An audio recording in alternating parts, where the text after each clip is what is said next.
Bonjour à toutes, bonjour à tous. Bienvenue à cette conférence qui concerne l'État social écologique, première grande conférence de ces rencontres de l'écologie politique. Je suis Michael Mayra, coordinateur du service d'études de la Centrale nationale des employés, la branche employée de la Confédération des syndicats chrétiens ici en Belgique. J'aurai le plaisir d'animer cette discussion autour de l'État social écologique. Une discussion qui, en période de corona, prend évidemment tout son sens.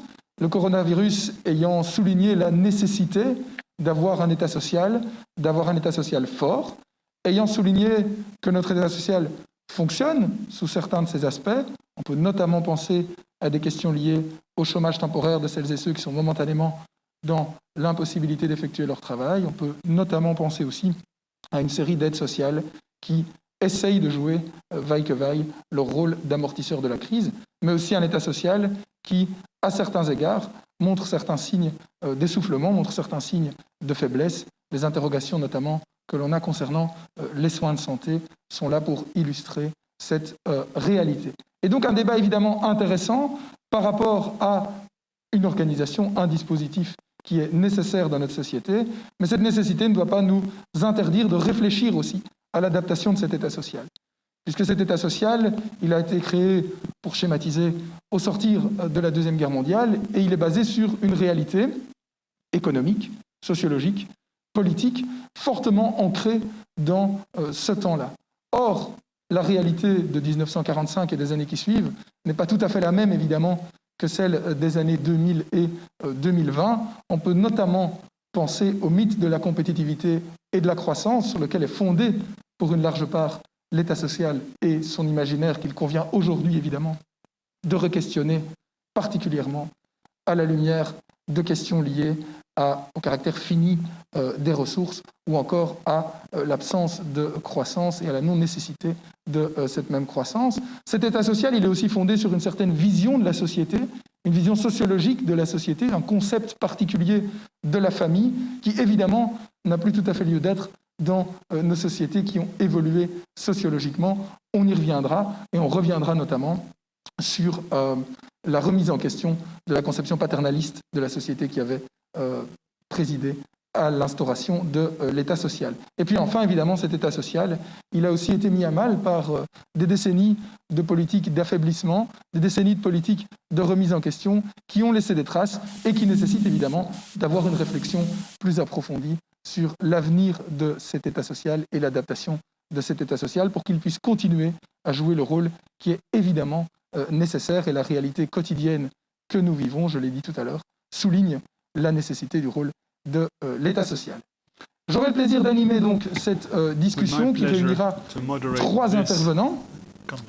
Tout d'abord, nous aurons Tulli Hirvalimi, qui intervient depuis la Finlande. Alors, Tulli est chercheuse en sciences sociales à l'université de Tampere en Finlande.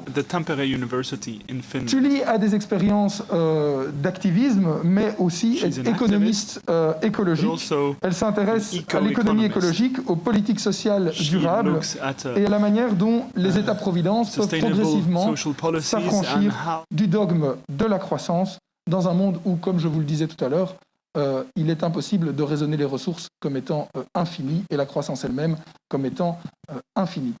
Tulli interviendra en anglais.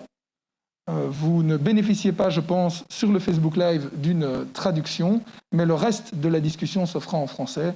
Et normalement, le niveau d'anglais de Tulli sera tout à fait accessible et permettra à celles et ceux qui ont quelques bases d'anglais de suivre nos discussions. Donc ne vous inquiétez pas, la conférence sera bien en français pour ce qui suit. Nous aurons ensuite Pascal Viel, qui est ici à mes côtés à Bruxelles. Alors Pascal Viel, qui est juriste, professeur de droit social à l'Université catholique de Louvain. Alors les recherches de Pascal s'inscrivent dans une perspective multidisciplinaire et adoptent une approche critique, notamment sur les questions de genre, de droit comparé européen, de droit comparé international. Et vous êtes évidemment une spécialiste reconnue en Belgique de l'État social sur le plan du droit, mais pas uniquement.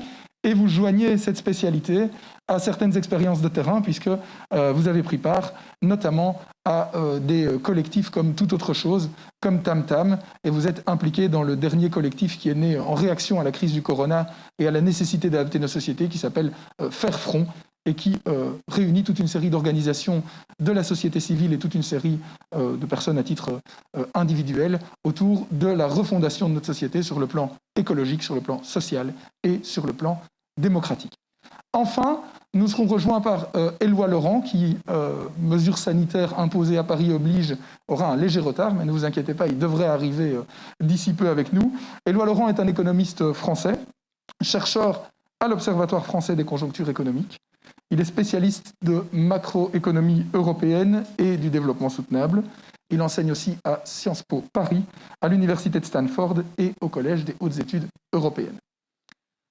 D'un point de vue méthodologique, la discussion va s'organiser comme suit. Chacune et chacun des intervenants auront un quart d'heure, 20 minutes pour vous présenter leur point de vue, leur réponse à cette question qu'est l'état social écologique depuis le point de vue que chacune et chacun a choisi d'adopter.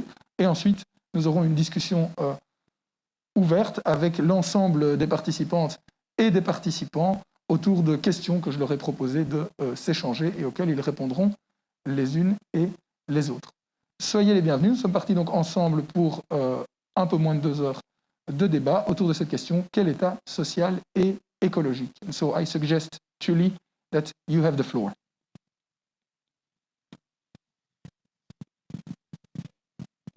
Thank you all, and hello from on my behalf as well. First, I want to thank for the invitation to this event and panel discussion to participate. But of course, it's unfortunate that we could not meet in Brussels. But the organizers have made impressive effort to make this happen so that we can luckily meet in. Here I'm currently placed in a small wooden house in a small Finnish town, so I participate from here. And I was invited to this event due to my recent article, my scientific article, where I tried to envision a so-called virtuous circle of a more sustainable welfare state. So this will be the topic of my presentation. I approach the topic when explaining the idea of virtuous circle, meaning a good circle. In public discussion and policy debate, we often hear that the economic growth is needed to ensure the future of our comprehensive welfare state, to guarantee the funding for healthcare and education and other public institutions. In present welfare state, here in Europe, for example, we think that the zero economic growth or economic problems like we now have due to coronavirus or some other economic recession, they typically lead to negative consequences for well-being. When investments and consumption levels decline, in unemployment and poverty rise, and the demand of social benefits tend to escalate and rise. We have learned that the lowering tax revenue means that the state's public spending must be cut down, or the state will run into debt, which is regarded as a big problem often. In this context, we think that the economic growth is understood as a precondition of well-being. We seem to need economic growth just to stay where we are, not even to develop or improve the current conditions. We have learned to think that in a steady state economy without growth, the income of one population group can only increase at the expense of others, and this, therefore, the zero economic growth would lead to distributional conflict and social unrest, maybe to even violent riots on the street. I assume you all can recognize this kind of public discourse, and you are familiar with these systemic circles and interactions I described shortly. And these are the circles between the economic growth and social development we often heard. But today, I want to underline you that these assumptions and structural and underpinnings have historical roots and theoretical foundation, and they have something to do with the notion of virtuous circle. I argue that the historical development of welfare states benefited after the Second World War period from a powerful policy idea of virtuous circle, namely the notion that social and economic policies are interrelated highly, they are connected, and that social policy measures like social benefits and public services are not in contradiction with economic growth. That was often thought before that. It was thought that social policy is too costly and it somehow harms economic growth. But the virtuous circle idea refers to positive cumulative effects between economic and social policies, and it managed to emphasize how social policy actually can support economic growth. This policy idea of virtuous circle was theoretically supported by the theory of circular cumulative causation that was developed by a Swedish economist Gunnar Myrdal, and it also benefited from well-known Keynesian macroeconomics. The notion of virtuous circle was powerful, as I tried to argue today, because it helped to justify social policy in terms of new social benefits and public services like daycare, childcare, for example, or health free education. And it enabled the development of tax-funded welfare states, and especially it was powerful in Nordic social democratic welfare states, where traditionally labor unions have played a strong role in welfare state development.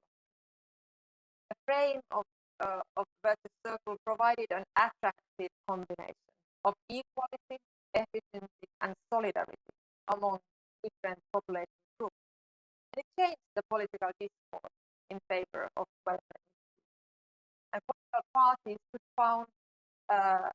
find political compromises around the understanding that economic growth, employment, and social policy are mutually reinforced. And this was a historical compromise that helped the afterward construction of welfare state in European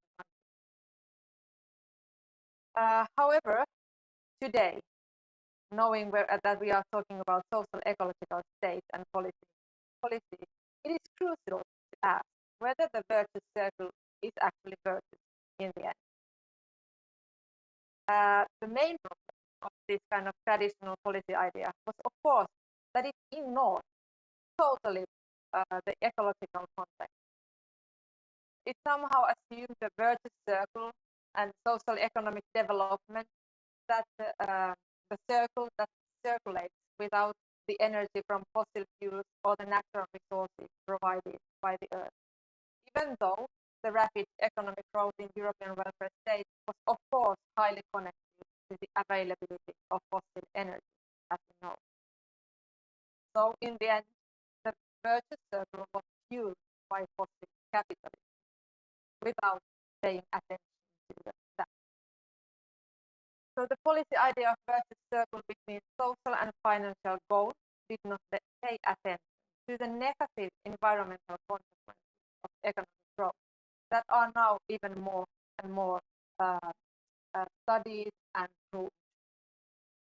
Now, when we are in the era of climate emergency that is caused by unsustainable growth paradigms, leading to growing emissions and also biodiversity crisis, we have to reframe the virtuous circle and admit the not so nice fact. The trust in economic growth that is beneficial for human well-being has turned to be outdated. It's not valid anymore.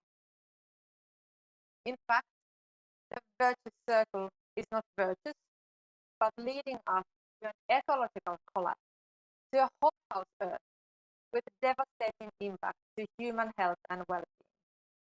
Moreover, this kind of virtuous circle where economic growth is boosted just to enter the future of welfare states this can be seen as a reason for ecological crisis, at least a part of that kind of dynamic system that elevates, get a move on a vicious circle between climate change, biodiversity crisis, air pollution, and other planetary boundaries. So virtuous circle is boosting a vicious circle of ecological policy. And we know from sustainability science and earth system science that all these planetary boundaries are systemic. They are interconnected, so that there are systemic feedback which have been identified, but it also is acknowledged how all these environmental impacts are difficult to foresee because of different feedback mechanisms and reinforcing impacts. So they actually have cycles, circles. They are connected. And it is also well known that we as humans have already exceeded the safe and just space for humanity. But at the same time, it is important for us as Europeans to admit how the environmental impacts are far bigger in developed welfare states than in poorer countries. We live in a planet where poor countries are living within ecological limits. They don't exceed planetary boundaries often, but they lack decent standard of living and elements, basic and foundational elements of well-being. Whereas all welfare states, including all European countries, have succeeded in providing well-being to the citizens, whether you look at the happiness indicator or healthy years life expectancy or a high level of education, unemployment rate or whatever indicator, it seems that European countries, we have achieved the social goals which the welfare state tried to achieve. But this has been in the cost of ecosystems, including other species. It's in the cost of people in a more vulnerable position, and it has happened in the cost of future generations. And this is the critical paradox in our time, the dilemma we have to solve in order to create a sustainable welfare. And today here I argue that we would need a new policy idea to replace the old outdated version of the first circle. We need an updated virtuous circle of sustainable welfare that should pay attention all the different crises, to fiscal crisis we have in Europe, in global economy, to climate crisis and rising social inequality. And the new notion of virtuous circle could provide ideas how to tackle all these crises at the same time and how to provide and implement integrated policies. Policy ideas that support sustainable welfare should show how to satisfy human needs within ecological limits and to provide means to finance welfare institutions.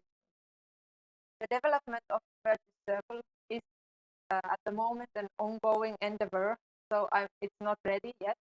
I can only shortly describe some kind of preliminary narrative that could replace those shared assumptions I referred in the beginning of my talk. First of all, we have to understand that the welfare state institutions could be in line with sustainable ecosystem processes if the growth-oriented ideas and practices are replaced with the goals of sustainable and multidimensional well-being, equality, sufficiency, and social security for all. The aim of economic growth needs to be replaced with redistributive and regenerative economy that respect the planetary boundaries in all levels. And it is shown already that the sustainable economy can provide jobs and decent standards of living. It opens employment possibilities, renewable energy sector, for example, but it also pays more attention to care and informal care that is taking place in community economies, for example. Also, welfare institutions could function without GDP growth when the tax base is relatively predictable and stable, and it can be in steady state economic context. sustainable public and private investments and sufficient consumption could generate tax revenues as well, so that state and municipalities can fund social services and benefits. And redistribution of income and wealth is important in the future as well to increase equality, but it also has potential to diminish our environmental impact, because more equal communities can reduce consumption levels, like the overall consumption level, by lowering the need for static consumption. Welfare state needs to be embedded on a more generative and distributive economy that can ensure sustainable well-being for all, while also at the same time limiting our environmental impact, like carbon footprint, to sustainable level. I will finish soon, but to conclude, once more I emphasize that in this talk, the main argument is to argue that the new policy idea of virtuous circle of sustainable welfare would have transformative potential in transforming welfare states to sustainable direction. It matters how we talk about policies, what kind of discourses are upfront in public debate. We need to move from outdated assumptions to new issues. Researchers, civil society, and business actors and policymakers, of course, are all needed to plan and implement concrete policy proposals, more concrete policy proposals in accordance with this virtuous circle that could support the transformation and build a sustainable welfare state. And that research, for example, is already taking place. We just need to implement the idea. So I've finished here. I think I took my time. I say thanking you for your attention, and I'm looking forward to the dealing or discussion. Hope it goes well. At least I've heard the translation. Before that, since my French is unfortunately quite good. But I'm looking forward for your talk. Thank you.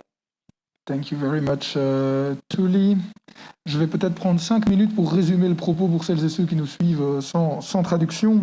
Donc Tuli nous disait que le développement historique des États sociaux repose sur une vieille idée de cercle vertueux, à savoir que l'État social et la croissance sont dépendants, que finalement le bien-être des populations découle de la croissance. Cette histoire, cette idée de cercle vertueux a d'ailleurs longtemps nourri les justifications de l'État social. Et selon Tully, il faut questionner cette idée de cercle vertueux qui en réalité fait fi du contexte écologique et qui en faisant fi du contexte écologique se transforme en cercle vicieux puisqu'en fait il ne fait que renforcer les impacts négatifs d'un capitalisme qui est principalement fondé sur l'exploitation des ressources et particulièrement l'exploitation des ressources fossiles. Et donc Tully défend l'impératif d'avoir un nouvel idéal, un nouveau cercle vertueux, de redéfinir ce cercle vertueux, en réfléchissant à la façon dont on peut satisfaire les éléments liés à notre bien-être, les impératifs liés à notre bien-être, tout en tenant compte des limites écologiques. Et Tully nous explique qu'il faut donc remplacer la croissance par une approche de l'économie qui est davantage redistributive et qui tient compte des limites de la planète.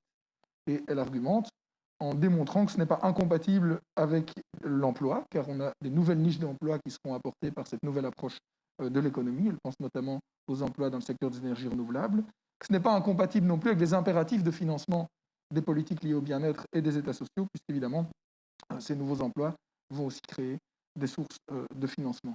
Et enfin, elle conclut en disant qu'il faut insister sur l'importance des termes qu'on utilise et l'importance de la lecture qu'on porte sur les événements, puisque ce sont les termes et la lecture qu'on porte sur les événements qui vont façonner la façon dont on approche les politiques publiques et façonner la façon dont on les construit. Donc elle nous présente un intéressant programme de travail et une intéressante manière d'aborder la question pour repenser nos États sociaux en remettant en question, je l'évoquais en introduction, les éléments et les grands principes sur lesquels ces États sont fondés et qui sont des éléments et des principes qui intervenaient évidemment dans un contexte social, dans un contexte économique et dans un contexte politique qui a particulièrement changé depuis.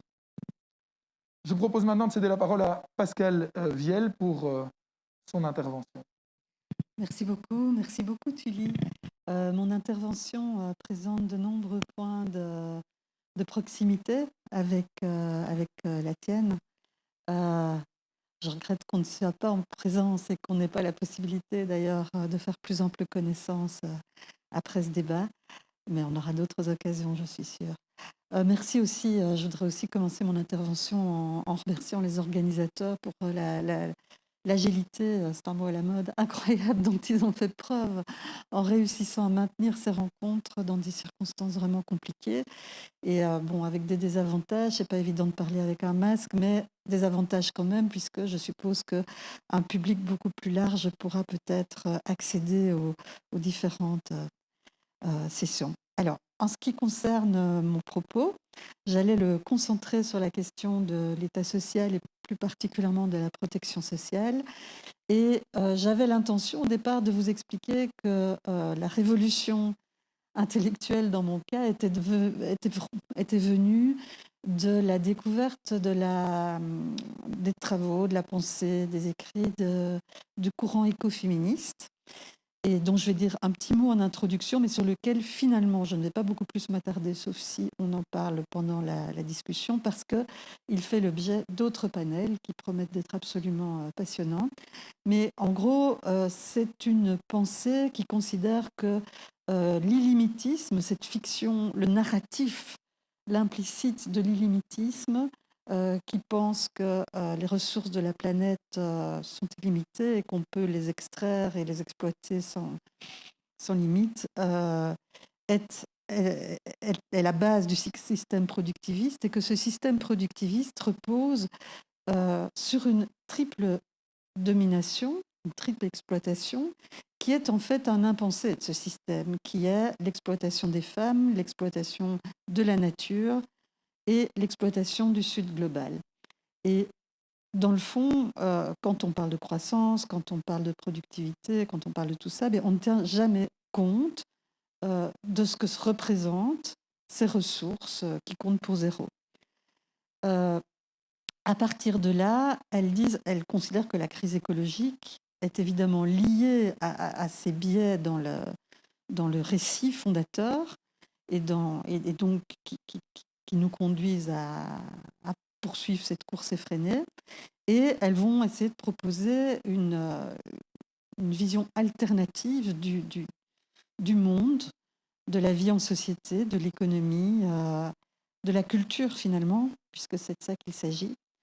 Et c'est une vision qui est radicale, qui invite à un changement de paradigme au sens où on parle Peter Hall, par exemple, qui est un politologue dont on utilise beaucoup la notion de changement de paradigme dans le domaine des politiques publiques, et qui lui aussi dit que le changement de paradigme implique un changement de récit, finalement. Et c'est un peu ce que vient de nous dire Tully dans son intervention.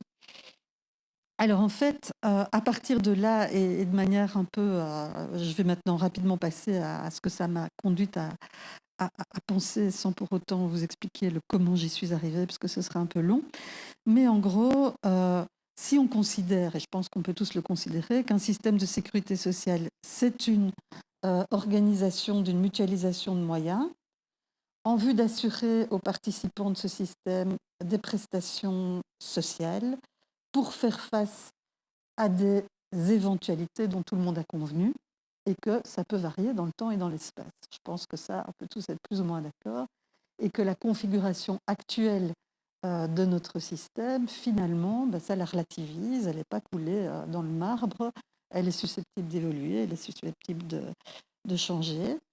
Et un deuxième postulat, c'est que la sécurité sociale et le modèle économique dans lequel elle s'inscrit forment un écosystème et dont le maintien de l'équilibre exige des adaptations réciproques constantes. Et quand je parle d'écosystème, je veux dire par là qu'il faut penser cette sécurité sociale, bien entendu, comme un système qui répond à des besoins, je viens de le dire, mais aussi comme un système qui soutient le système économique, sans lequel le système économique ne peut pas se perpétuer. Et un système économique, en revanche, doit pouvoir soutenir le système de sécurité sociale. Et donc, si on change l'un, il faut changer l'autre. Et donc, si on veut s'engager, et on postule qu'on le souhaite, dans une transition écologique, on ne peut pas penser le système de sécurité sociale comme distinct de cette transition, mais au contraire, comme tout à fait congruent. Alors, bon, oui. Je voudrais d'abord, dans un premier temps, faire un rapide diagnostic de notre système actuel pour, dans un deuxième temps, essayer d'envisager les caractéristiques d'un nouveau système qui serait compatible avec la transition écologique. Alors, dans le temps, on peut dire, et notre animateur nous l'a clairement rappelé au début de cette présentation, que notre système aujourd'hui, sous l'influence de différents facteurs, peine de plus en plus à remplir son rôle de stabilisateur du système économique, d'amortisseur social des crises. Et c'est dû effectivement à une série de facteurs, au fait que l'individu abstrait auquel on pensait quand on a mis ce système en place en 1945, c'était un homme, évidemment, avec une charge de famille, une femme au foyer, des enfants, une famille stable dans le temps, un emploi stable dans le temps auprès du même employeur, avec des caractéristiques d'emploi typiques. Tout ça, évidemment, a beaucoup changé. Le mode de financement a subi toute une série de chocs aussi, chocs externes ou chocs politiques, attaques politiques. Et au total, aujourd'hui, l'adéquation entre les paramètres du système, c'est-à-dire son financement, ses bénéficiaires et la nature et la structure de ces prestations, n'est plus tout à fait aussi lisible que par le passé. On n'arrive plus bien à comprendre. Avant, c'était simple, on finançait avec des cotisations, donc c'était normal que ce soit les travailleurs salariés qui bénéficient, et c'était normal que les prestations reflètent le salaire antérieur. C'était des principes assez simples.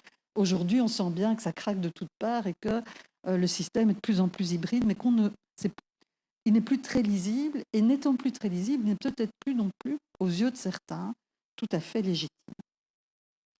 Alors, dans l'espace, on caractérise notre système belge de système conservateur. C'est un système conservateur pour toute une série de raisons, mais notamment parce que les acteurs principaux du système, les employeurs et les travailleurs, ont été associés d'emblée à toutes, et les mutualités ont été associées d'emblée à tout le système, et qu'il est difficile de le faire évoluer. Ça a des avantages aussi, c'est qu'il a beaucoup mieux résisté que d'autres systèmes où ces acteurs n'étaient pas présents dans le système. Je pense au système anglais, par exemple, qui, dès le coup de boutoir de Madame Thatcher, s'est un peu effondré, alors qu'il était un des plus progressistes du monde en 1945.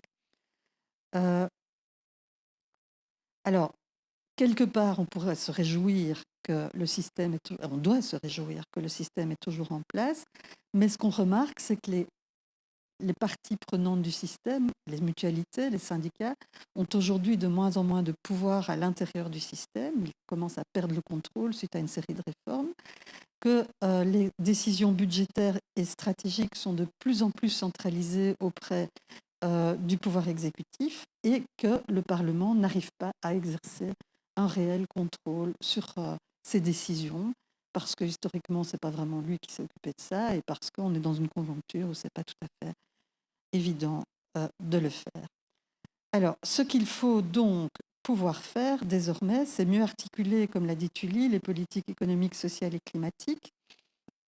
Et il faut pour cela penser à la fois la transformation du mode de production. Donc, on est dans un modèle économique où tout le mode de production va devoir se transformer, Tully l'a bien expliqué, mais aussi et déjà l'adaptation à un réchauffement qui est en cours et qui fait apparaître de nouveaux besoins qui sont déjà là. On est en train de vivre un des aspects probables de la crise écologique, mais on peut aussi penser aux canicules, voilà, à la difficulté progressive qu'on aura de s'alimenter, voire d'accéder à l'eau. Il y a toute une série de besoins dont il faut penser d'ores et déjà. Et si on réfléchit à ces fonctions du système et de la Sécu, donc, parce qu'elle n'est pas indépendante du système, il y a deux écueils qu'il faut éviter. Le premier, c'est de se dire il suffit d'adapter la protection sociale à la marge pour la rendre climato-compatible. Voilà, on va faire du fine-tuning, comme dirait Peter Hall, on va adapter certaines prestations, et ce n'est pas possible parce qu'en fait, tout le mode de production doit se transformer, donc il faut aller beaucoup plus radicalement que ça. D'autres auteurs tentent à dire aussi parfois la protection sociale est la solution à la transition climatique. Dès qu'on aura réglé la question des inégalités, tout ira mieux. Et ce n'est pas vrai non plus. Ce n'est pas du tout aussi simple. Donc voilà 2 écueils qu'il faut éviter quand on pense à la réforme du système. Alors, quels sont les aspects sur lesquels, en y réfléchissant, on peut déjà mettre l'accent dès aujourd'hui? Tout d'abord, Tully l'a vraiment bien évoqué, il y a l'enjeu d'un financement sans croissance. Ça, c'est vraiment la règle de base. Alors, c'est quoi le financement de la Sécu? C'est l'organisation de solidarité. Et selon qui finance et qui bénéficie, on met en œuvre certaines solidarités et pas d'autres. Quand moi je parle, je suis moins directe que Tully. Je ne dis pas, quand je m'adresse à un public, par exemple au Parlement, ou des choses comme ça, je ne dis pas il faut arrêter la croissance. En fait, de toute façon, il n'y en a plus beaucoup de la croissance, donc il vaut mieux, ça passe mieux en général, j'ai remarqué, de dire écoutez, la croissance, c'est un peu fini, quoi, sauf dans des niches, certains pays, à certains moments, mais dans l'absolu, la croissance, il n'y en a plus beaucoup. Donc d'emblée, il faut réfléchir à une sécurité sociale sans croissance et quitter ce narratif de la croissance comme condition de la sécurité sociale. Alors comment est-ce qu'on peut faire? Est-ce qu'on peut faire en allant chercher l'argent là où il est, comme on a souvent tendance à le dire, mais il est à plein d'endroits, mais il faut avoir une logique de sécurité sociale, je pense, quand on fait ça. Et il faut penser, et c'est l'idée que j'ai, qu'il faut que ce soit les exposants au risque climatique qui financent la couverture des risques pour les exposer. Et donc, ça peut être les employeurs, ou ça peut être certains employeurs, mais c'est plus le clivage tout simple, employeur-travailleur ou capital-travail. C'est plus, je pense qu'on peut réorienter vers un narratif différent. Et que la réduction des inégalités ne doit pas être abordée dans cette perspective comme une fin en soi.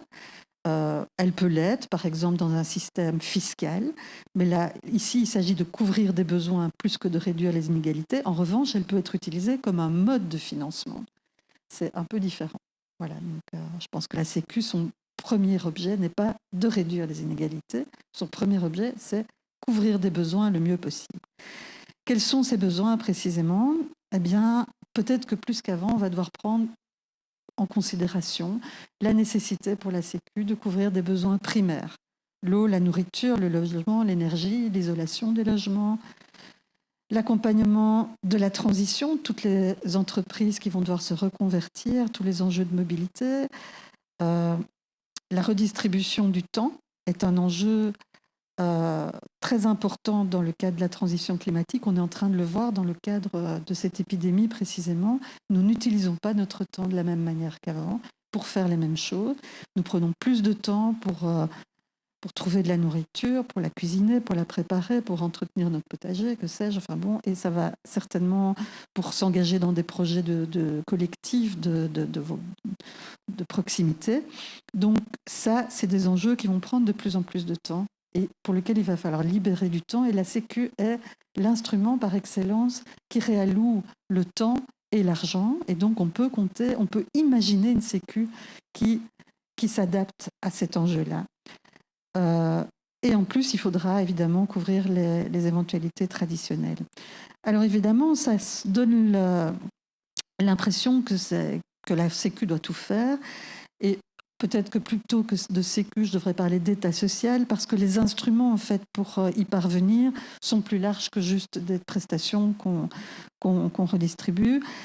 On peut envisager de travailler sur les services publics. On peut aussi imaginer que plus que par le passé, des prestations devront être distribuées en nature plutôt qu'en espèces. Pourquoi? Parce qu'a priori, quand vous distribuez des prestations en espèces, vous donnez de l'argent et il y a des effets d'aubaine et il y a un incitant à la consommation qui n'est pas compatible avec l'idée d'une... Donc pour certains biens, il faut des prestations en espèces. Évidemment, l'idée n'est pas que nous ne vivions tous plus qu'à partir de prestations en nature. il en faut en espèces, mais il faut aussi pouvoir penser que certaines prestations pourraient mieux être dispensées en nature. Et ça brouille évidemment la notion d'aide sociale, et je vais y revenir dans un instant, puisqu'il faut penser beaucoup plus que par le passé à une universalisation de ces prestations, qu'il s'agisse des services publics, des prestations en nature. Voilà, donc toute cette distinction stricte entre sécurité sociale et assistance sociale mérite aussi d'être repensée. 5 minutes, merci. Donc les bénéficiaires, du point de vue d'une transition, la question justement de l'universalisation des prestations se pose et de l'accès de citoyens qui ont de plus en plus de difficultés à accéder aux prestations, notamment, mais pas que, parce que leur statut d'emploi ou que leur statut civil, enfin de résidence en Belgique ne le permet pas. Et on voit très bien dans une crise comme celle que nous sommes en train de vivre, qui peut être considérée comme une crise, comme une répétition générale d'une crise environnementale beaucoup plus large, on voit très bien qu'il est indispensable que certains biens soient accessibles à tous de manière inconditionnelle, qu'on ne peut pas que laisser des gens dans la rue, outre le côté indécent et inhumain de cette situation, est tout à fait contre-productif pour répondre à une crise épidémique. Voilà, par exemple. Donc, et puis, l'idée même que nous sommes tous dans le même bateau et qu'on oppose non plus travailleurs et employeurs, mais exposés à un risque environnemental, justifie qu'on élargisse le cercle des bénéficiaires beaucoup plus qu'aujourd'hui. Il y a un enjeu qui porte sur le contrôle du système. Je crois qu'on doit penser désormais la sécurité sociale comme un bien commun dont il faut repenser l'efficience du contrôle démocratique à cause de ce que j'ai expliqué en préalable. Et donc, il faut repenser comment on met les acteurs et quels acteurs autour de la table pour gérer ce bien commun. Ça doit être des acteurs collectifs, ceux qui sont là aujourd'hui, et d'autres, et peut-être des citoyens tirés au sort ou d'autres. Voilà, je pense qu'il faudrait une sorte de parlement de la Sécu dédié, d'organes de gestion qui puissent vraiment s'en emparer comme d'un bien commun. Et finalement, au niveau de à quel lieu faut-il organiser ces politiques sociales, cette sécurité sociale, je crois qu'il y a une nécessité aussi de redéployer entre le local et l'international selon les risques qui sont concernés. Je vais passer ceci pour vous dire que je pense que pendant cette période d'épidémie, toutes ces considérations auxquelles j'avais commencé à réfléchir avant l'épidémie me paraissent plus pertinentes que jamais et qu'il faut y rajouter, et c'est aussi la leçon des écoféministes, que tout l'enjeu du care, du soin à autrui, du soin de la planète, c'est le care qui est le soin tel qu'il a été défini par Joan Tronto. Joan Tronto qui sera bientôt docteur honoris causa à l'UCL. J'en profite pour le dire, ce sera l'occasion de remettre ces questions au centre du débat. Eh bien, le care doit constituer une valeur absolument fondatrice et transversale de ce système, et non plus marginale. C'est pas et la conciliation et le care, c'est le care au centre, et à partir de là, on réfléchit tout le reste, non plus l'inverse. Donc, c'est une inversion complète de la logique. Et également la dimension de genre, mais qui est très étroitement liée au care, qui doit être au centre et structurer toutes les propositions. Et troisième leçon du Covid, de la Covid, c'est la nécessité de faire confiance à l'expertise de terrain, aux acteurs de première ligne, pour faire remonter la nature de leurs besoins et d'éviter les solutions et les approches top-down. Je crois que ça, c'est quelque chose qui est commun à la fois à la pensée écoféministe, mais à la fois une leçon certaine qu'on peut déjà aujourd'hui tirer de l'épidémie que nous sommes en train de traverser. Voilà, merci.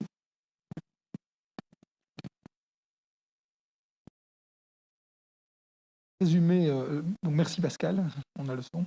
Je ne vais pas résumer l'intervention, juste souligner qu'effectivement, penser un État social, c'est finalement répondre à des grandes questions. Ces questions ont été présentées très très clairement ici et qu'on a en plus des pistes de réponse qui permettent effectivement de changer de modèle et d'aller vers cet état social et écologique. Donc merci. Je vais maintenant rejoindre Éloi Laurent, qui je pense est maintenant connecté avec nous depuis Paris. Bonjour Éloi, je ne sais pas si vous m'entendez. Oui, je vous entends. Voilà, magnifique. Magnifique. Mais bonjour Éloi. Bienvenue donc, merci de nous rejoindre. Je vous ai présenté en introduction de la conférence. Donc je vous propose maintenant de vous passer la parole pour que vous nous développiez votre point de vue, votre réponse à cette question, quel état social écologique pour demain?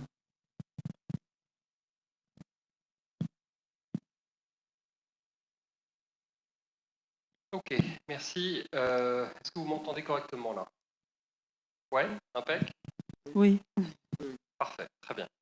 Eh bien écoutez, bonjour et tout à fait.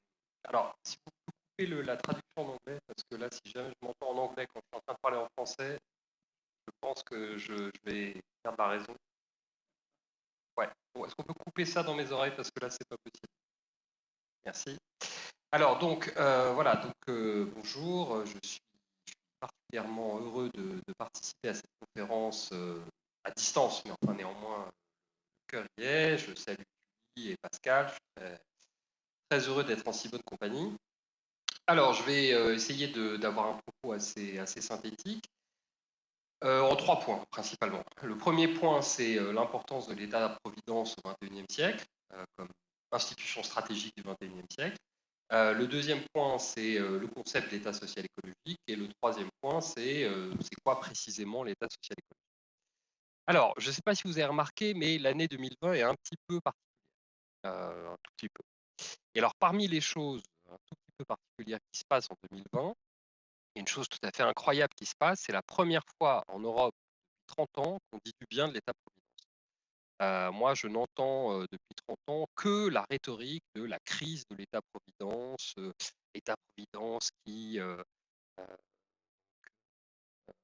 assèche la croissance, nous prive de recettes publiques, étouffe l'initiative privée, empêche les bonnes volontés de s'exprimer, rigidifie les marchés du travail. Donc ça fait à peu près 30 ans qu'on a cette rhétorique permanente de la crise de l'État-providence. Et puis là, on se rend compte que en fait, l'État-providence, c'est tout simplement ce qui permet de faire tenir l'économie debout et de faire tenir la société debout. Tout va bien? Je vous vois devant. Non, c'est bon? Je continue? Je fais comme si je ne vous voyais pas?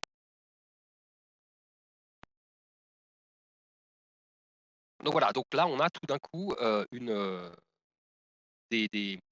comment on pourrait dire ça, une reconnaissance de l'importance de l'État-providence comme élément structurant de l'économie. On se rend compte en fait que c'est pas la croissance qui permet l'État-providence et nourrit l'État-providence, c'est pas l'économie qui permet de soutenir l'État-providence, c'est le contraire en fait. C'est le contraire. C'est l'État-providence qui permet de soutenir l'économie. Et en fait, si vous enlevez ça, grosso modo, ça s'effondre littéralement. Et que c'est évidemment un choix politique. Vous pouvez parfaitement avoir un État-providence avec une croissance qui s'effondre littéralement. C'est parfaitement possible à partir du moment où vous décidez que c'est effectivement la priorité, que la priorité, c'est effectivement le développement humain. Donc ça, c'est très intéressant. Et alors, cette reconnaissance du rôle de l'État-providence, y compris sur le plan économique, atteint les coins les plus reculés de l'esprit, puisque, y compris, semble-t-il, ça a fini par atteindre le cerveau du président de la République française. Puisque le 12 mars dernier, le président de la République française s'est rendu compte que dans le pays qui, sans doute, est le plus avancé dans le monde pour ce qui est de la mutualisation des dépenses sociales, l'État-providence avait une utilité. Et donc, vous avez un discours le 12 mars d'un Emmanuel Macron, visiblement en pleine épiphanie, qui explique que l'État-providence est une institution précieuse dont il faut prendre soin, que ça n'est pas une charge, etc. Bon, il se trouve que c'est exactement diamétralement opposé à toute sa politique, qui a consisté à paupériser les services publics, paupériser l'État-providence, paupériser l'hôpital public, et qu'on en a payé un prix extrêmement lourd lors de cette crise du Covid en France. On va continuer à en payer un prix extrêmement lourd avec la deuxième vague qui est en train de déferler sur la France. C'est-à-dire qu'en fait, au moment où la pandémie de Covid frappait la France était occupée à démanteler son État-providence. Donc c'est à peu près aussi rationnel économiquement que si vous vous trouvez sur une plage avec un tsunami qui arrive et que vous décidez que la chose la plus importante à faire, c'est que vous allez commencer à déboulonner tous les piliers de votre maison et que vous allez commencer à démolir votre maison au moment où la vague va vous frapper. Voilà, donc c'est à peu près ce qu'on était en train de faire, puisqu'on en était au fait de massacrer notre régime de retraite quand la crise du Covid a frappé.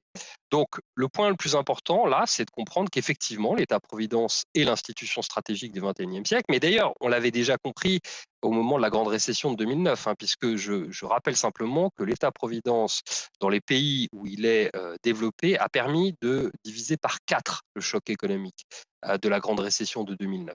Si vous regardez la perte de revenus pour les ménages dans les pays de l'OCDE où vous avez un État-providence, celle qui était attendue, c'était de l'ordre de 2%, ça a été 0,5%, parce qu'avec les taxes et les transferts, on a réussi à amortir considérablement le rôle on a réussi à amortir considérablement le choc économique. Alors pourquoi est-ce que c'est une institution stratégique au XXIe siècle? C'est que les chocs vont être désormais écologiques, ils vont être absolument massifs. C'est le cas évidemment de la crise du Covid-19 qui est une crise écologique, qui est une zoonose, qui est une crise de la frontière homme-animal, qui annonce d'autres crises du même type et d'autres crises écologiques d'un type différent. euh, Par exemple, les canicules à répétition, etc. Et donc la question, c'est est-ce qu'on a des institutions publiques pour faire face à des risques qui sont désormais des risques écologiques et qui se traduisent évidemment par des conséquences sociales absolument dramatiques, avec la double problématique de la responsabilité et de la vulnérabilité. Alors tout ça nous amène au concept d'État social écologique. Donc je me permets de préciser que j'ai proposé ce concept dans un livre de 2014 qui s'appelle Le bel avenir de l'État-providence et qui prenait le contre-pied de toutes les thèses déclinistes et déclinistes volontairement, c'est-à-dire qui étaient des prophéties autoréalisatrices sur la crise de l'État-providence, consistant à dire que l'État-providence était inefficace, infinançable, non soutenu politiquement, etc. Et donc il fallait accélérer son démantèlement. Et donc en 2014, ce que je dis dans ce livre qui s'appelle donc Le bel avenir de l'État-providence, c'est qu'il faut protéger l'État-providence parce qu'il nous protège. Et je rappelle ce que des économistes comme par exemple Tony Atkinson ont magistralement montré, qui est que bien sûr l'État-providence a un rôle économique absolument central.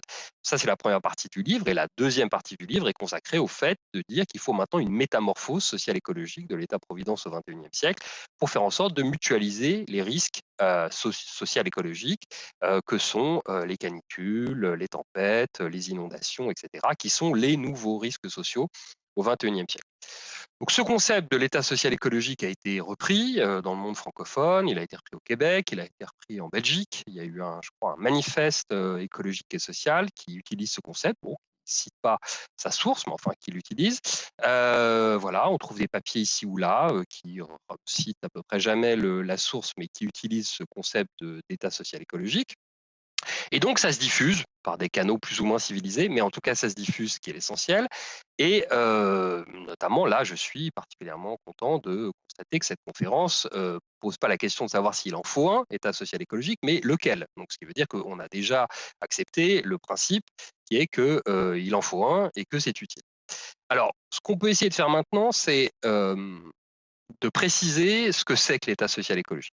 Alors, d'abord, du point de vue historique, alors on peut remonter à toutes sortes de généalogies. Moi, ce que je faisais en 2014, c'est que je remontais à François Laffitte, qui a été un collaborateur de Richard Titmuss, pour montrer que c'est sans doute lui, au moment où Titmuss définissait la politique sociale, qui a intégré les conditions environnementales dans la politique sociale, et c'est sans doute lui donc le véritable père fondateur, si on veut, de la politique sociale écologique. On pourrait prendre d'autres généalogies, mais il y a surtout un moment historique très important qui est la fin du 19e siècle, puisque la fin du 19e siècle, vous avez à la fois la conjonction de la naissance de l'écologie, oikos logos, donc Ernst Haeckel, à la fin dans les années 1890, et vous avez, 1880-1890, et vous avez la naissance de la protection sociale, la première loi de l'histoire du monde sur la protection sociale, qui est la loi sur les accidents du travail proposé par Bismarck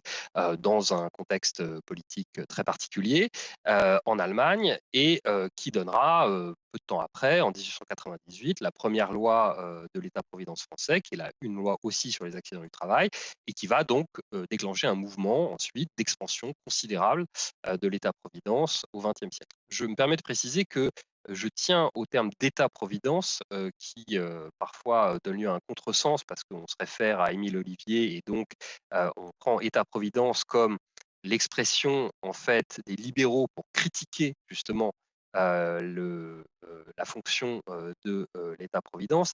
Bon, les historiens ont depuis réhabilité le fait que l'État-providence, c'est parfaitement dans un sens positif qu'on peut l'utiliser et c'est fondamental de garder l'idée d'État-providence parce qu'il s'agit bien de la question du risque et de transformer l'incertitude en risque, et donc de mutualiser le risque en transformant l'incertitude en risque et de permettre de réduire de ce fait l'inégalité sociale, hein. C'est parfaitement ce qui est présent dans l'ordonnance qui crée la sécurité sociale en France, dont nous allons célébrer dans très peu de temps le 75e anniversaire. Si vous regardez le texte de l'ordonnance, vous verrez que cette question de la transformation de l'incertitude en risque pour réduire l'inégalité sociale est tout à fait claire. Alors, de mon point de vue, donc depuis 6 ans, j'essaye de développer l'idée selon laquelle, effectivement, au XXIe siècle, il faut prendre la question des risques sociaux tels qu'ils sont, c'est-à-dire la question des crises écologiques, et faire en sorte de construire des institutions de protection collective. Et sinon, on va faire exploser les inégalités sociales, tout simplement. Et donc, quel est le principe fondamental de l'État social écologique? Il faut revenir, je crois, à Esping Andersen. 2020, c'est le 30e anniversaire de la publication d'un livre essentiel qui est Les trois mondes de l'État-providence de Gösta Esping Andersen. Et dans ce livre, Gösta Esping Andersen explique que le principe fondateur de l'État-providence, c'est la décommodification, c'est-à-dire le fait de retirer le travail d'un marché pour viser une fin supérieure qui est la question du bien-être. Et donc, quel est le principe essentiel de l'État social écologique? C'est la désocialisation. Pardon, c'est la dénaturalisation, justement pas, c'est la socialisation, c'est la dénaturalisation. Et par dénaturalisation, j'entends le fait de socialiser les crises écologiques et en particulier d'atténuer leur violence naturelle. Donc, concrètement, quand vous avez un ouragan de catégorie 5 qui frappe le golfe du Mexique et qui ravage des communautés humaines, soit vous laissez les gens se débrouiller, mais à ce moment-là, vous appliquez un principe de naturalisation, soit vous décidez qu'il va y avoir des services d'urgence, des services d'aide, qu'ensuite vous allez déclarer un état de catastrophe naturelle, permettre aux gens d'être assurés, reconstruire ailleurs leur maison, avoir un soutien financier pendant toute la période où ils ont tout perdu, etc., etc. Et à ce moment-là, vous allez dénaturaliser l'événement climatique en l'occurrence. Voilà, bon, c'est évidemment en France qui se passe par exemple dans la vallée de la Roya où il faut absolument tout repenser, tout reconstruire ailleurs et faire en sorte d'aider les gens. Donc soit vous les laissez seuls face à cet aléa, soit vous transformez l'aléa en un événement juste et ça suppose pour ça d'utiliser la puissance égalisatrice de l'État-providence. Donc le principe essentiel de l'État social écologique, c'est ça, c'est le principe de dénaturalisation. Ensuite, quelles sont les fonctions essentielles de l'État social écologique? Là, il faut se référer à un autre auteur qui est Richard Musgrave et qui a proposé il y a 60 ans une typologie des finances publiques qui a toute sa pertinence aujourd'hui et qui consiste donc à dire que les finances publiques, ça assure essentiellement trois fonctions. Une fonction d'allocation, une fonction de redistribution et une fonction de stabilisation. Bon, l'État social écologique, ça fait exactement la même chose, ça remplit ces trois fonctions, mais évidemment sur les questions écologiques. L'allocation, c'est le fait que on commet des décisions d'allocation absolument énormes dans nos systèmes économiques en dégradant l'environnement, en consommant, en surconsommant les ressources naturelles, parce que nous n'avons soit pas les bonnes informations, donc ce qu'on appelle l'information imparfaite ou incomplète, soit parce que nous sommes victimes de rapports de force en défaveur des victimes des dégradations environnementales. Et donc, pour cette raison-là, on a des systèmes économiques qui sont en fait totalement sous-optimaux, qui sont inefficaces du point de vue du bien-être humain. C'est-à-dire, par exemple, vous avez une ville comme Paris qui, pendant 40 ans, n'a prêté aucune attention sérieuse à la question de la pollution de l'air, ce qui a conduit au fait que les enfants parisiens ont grandi grandit dans un environnement qui va avoir un impact sur leur vie pendant 20, 30, 40 ans du fait de maladies respiratoires plus ou moins aiguës parce qu'on a considéré qu'on n'allait pas lutter contre la pollution de l'air à Paris. Voilà. Donc typiquement, ok, merci. Donc typiquement, ça, c'est une décision de mauvaise allocation. Il faut la corriger par des politiques environnementales qui soient effectivement tout simplement efficaces. Voilà. Donc par exemple, là, à Paris, en cette rentrée, j'ai découvert que l'école de mes enfants était devenue une rue scolaire fermée aux voitures, ce qui évite que les enfants de maternelle respirent des particules fines quand ils rentrent à l'école et quand ils sortent de l'école. C'est une décision extrêmement simple d'allocation qui consiste à dire que non, cette rue ne sera pas empruntée par des voitures pour des questions de bien-être des enfants. La deuxième fonction, c'est une fonction de redistribution. Donc là, c'est l'idée que les crises écologiques sont des risques sociaux qui doivent être assurés en tant que tels par la puissance publique et qu'on ne peut pas laisser ça aux assureurs privés. Aujourd'hui, il y a grosso modo un tiers ou 40% des catastrophes naturelles, enfin dites naturelles dans le monde, qui sont en fait des catastrophes sociales écologiques qui sont effectivement assurées. La plupart du temps, les gens donc ne sont absolument pas assurés et payent le prix fort de tout cela. Donc, il faut mutualiser tous ces risques par rapport aux territoires vulnérables, aux groupes sociaux qui sont les plus vulnérables, etc. etc. Et c'est bien sûr l'État qui doit assurer cette fonction-là pour que ce soit efficace, comme pour dans un système de santé, hein, concrètement. Et puis la troisième fonction, c'est la fonction de stabilisation. Et là, Musgrave, évidemment, se référait au carré magique de Caldor, c'est-à-dire croissance économique, taux de chômage, équilibre extérieur et inflation. Bon, tous ces objectifs macroéconomiques sont totalement dépassés au XXIe siècle. Hein. Même l'inflation n'a plus aucun sens pour les banques centrales aujourd'hui.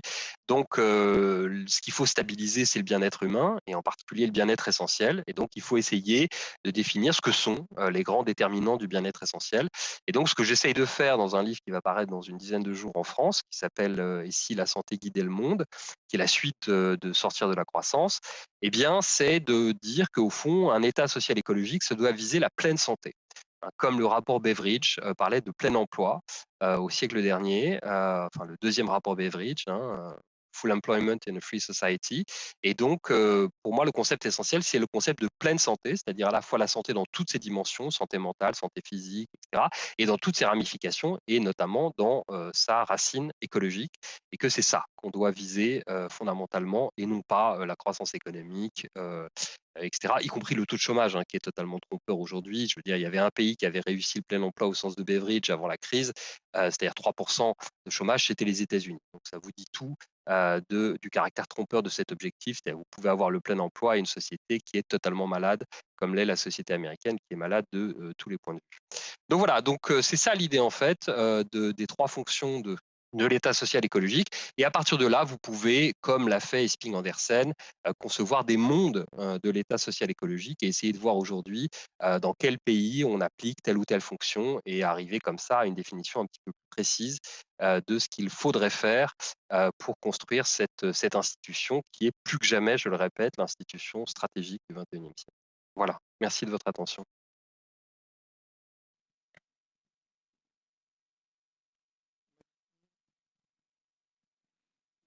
Merci Éloi pour cette intervention, la genèse d'un concept et évidemment son application et les liens qu'elle peut avoir avec la réalité actuelle.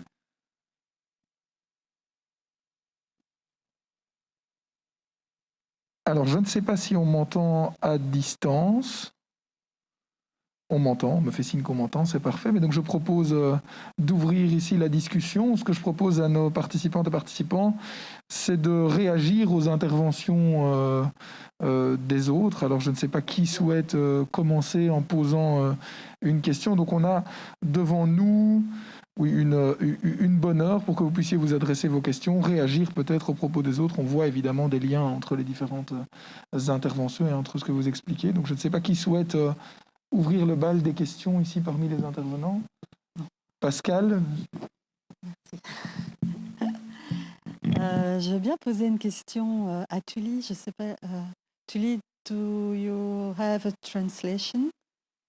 I don't know. Are you still there? Je vois pas.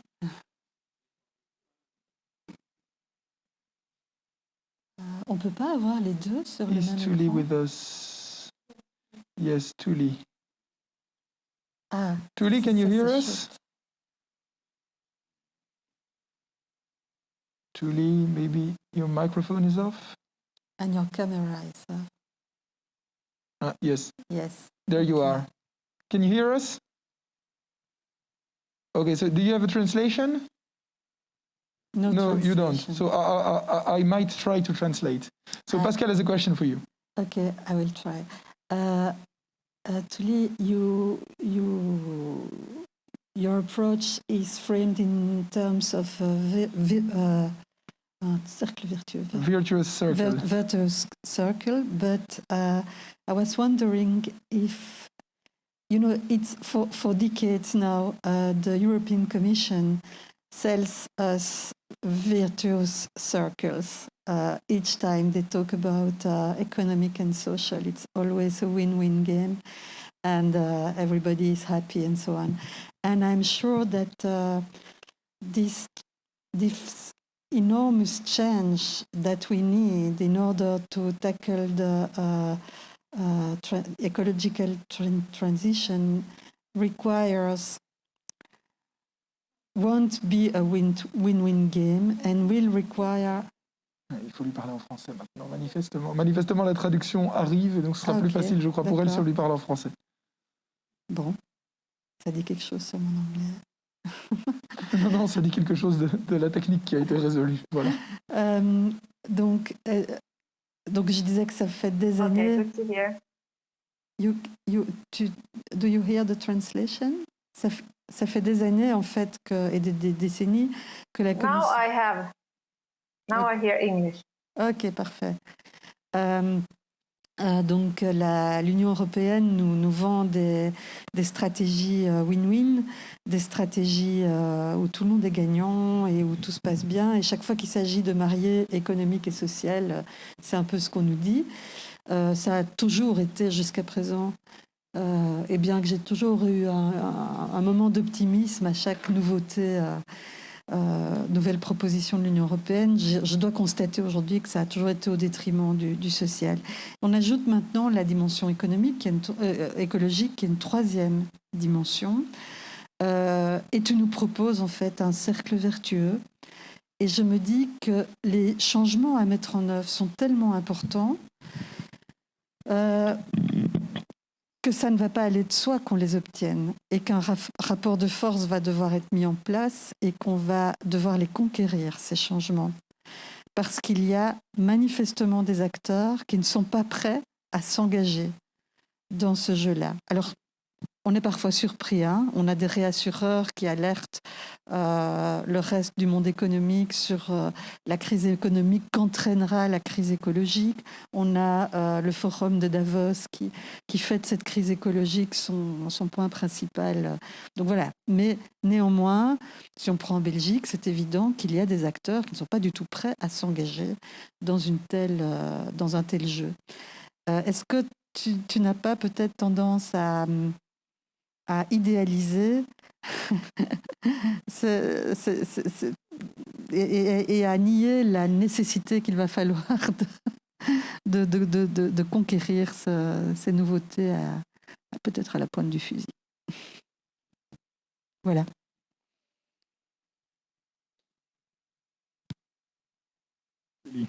May I answer? Yes. Yeah, you can answer. Yes. I think you got the point, Pascal. It's definitely the case that we should not be too idealistic. Or as a researcher, I can, of course, draw nice figures how the virtuous circle could look like and imagine. But I do know the political realities in many European countries at the moment, and we do have rising movements that try to attack on climate policies, and they want to also maintain the current status quo. And that kind of political power is, of course, strong. But we have to also remember that the development of welfare state included political struggles.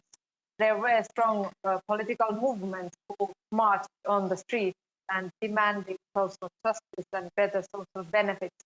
So I totally agree that the transformation towards sustainable welfare state or social ecological welfare state would need mobilization and social movement that support it.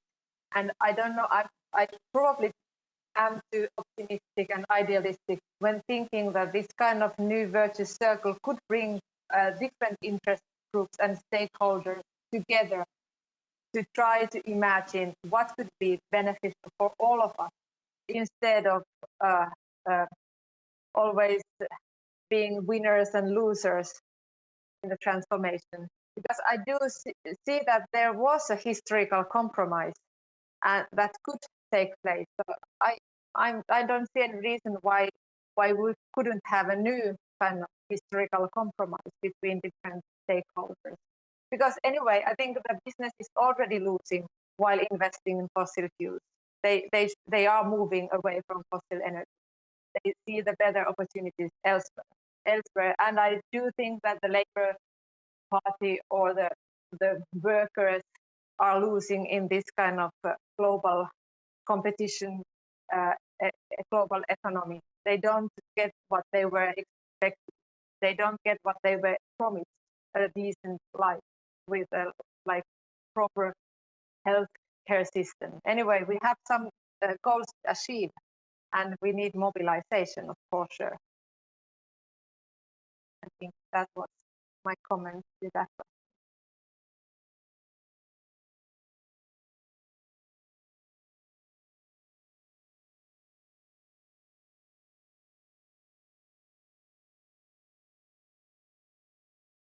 Quickly, yes, I'll quickly sum up in French for the audience.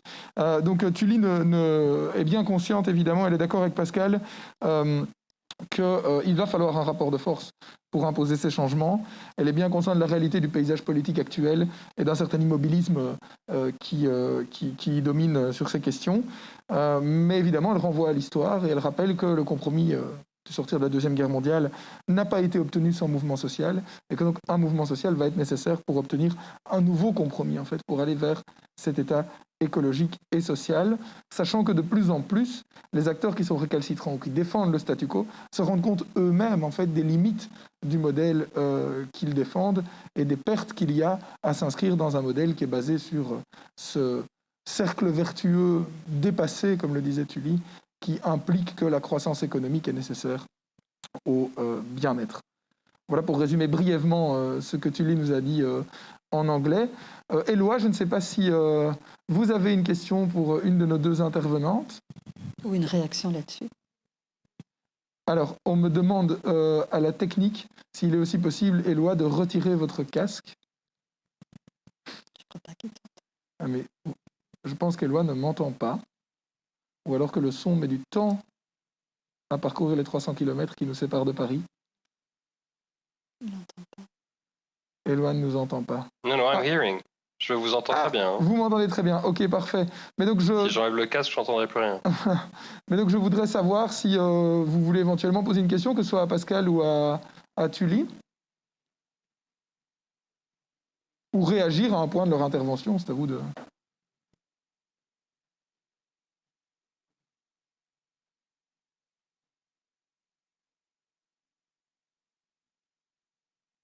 Est-ce que vous m'entendez? Vous n'avez pas de questions ou vous ne m'entendez pas? Je crois qu'il entend. Okay, we will get back to Éloi later. Tully, do you hear me? With a French translation, with an English translation or not? I should speak in French. Okay. Donc, Tully, je ne sais pas si vous avez une question pour Pascal par rapport à son intervention, ou une question pour Éloi, mais je ne sais pas si Éloi nous entend ou pas.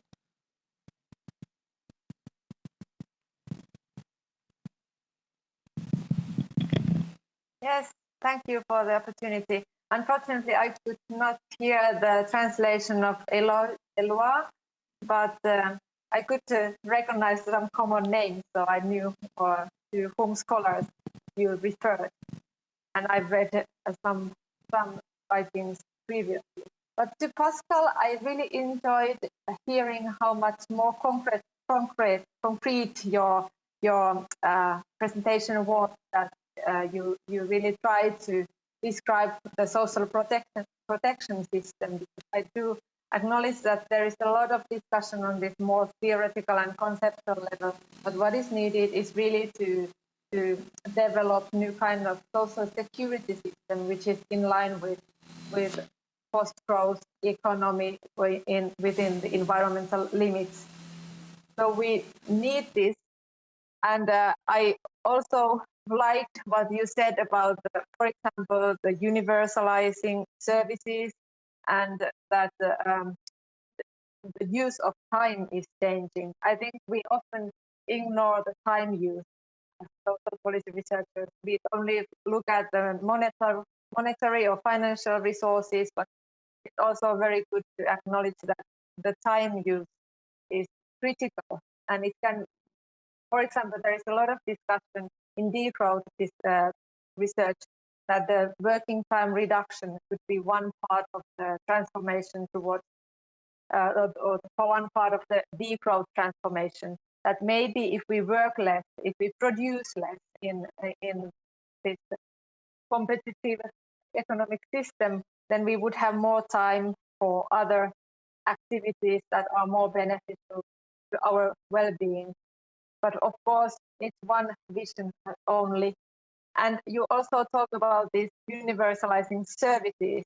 I know Young Up in Britain is developing the notion of universal basic services in addition to basic income, or instead of basic income. And I totally agree that the transformation, requires that we take care of services that are acceptable for all, and there need to be good social benefits that increase the resilience in transformation, and also at the same time can enable. And I think that basic income could be one way to one part of the new social security system.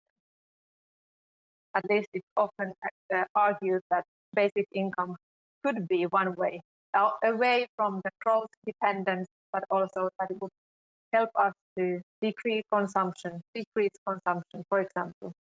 But yes, thank you. I like your presentation, and I think I didn't have any questions especially, but maybe that, have you thought about the basic income, or is it present in Webgen discussion on more sustainable social security system? It would be nice to hear your thoughts on basic income.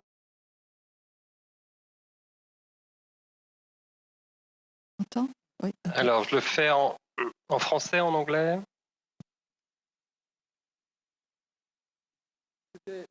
C'était une question pour Pascal, mais je propose que vous répondiez effectivement. Perdu. We are completely lost in translation, like, you know, we are receiving. Okay, je reçois la traduction en français. Enfin, I'll speak in English. So, donc j'essaie de comprendre. Donc je vous réponds en français. Tuli asked the question to Pascal, but I suggest you both answer the question about the basic income. Donc oui. On va faire ça. Donc on va demander à Éloi effectivement de répondre à la question que Tuli a posée sur la réflexion qu'ont nos invités par rapport au revenu de base, et ensuite Pascal répondra à cette question-là. Ça va être compliqué là quand même. Oui, c'est beaucoup me demander. Alors, écoutez, bon, je vais répondre en français, on va se débrouiller. Alors, le revenu universel, rapidement, je pense qu'il y a deux problèmes. Oui, effectivement, bon, ça va pas être possible.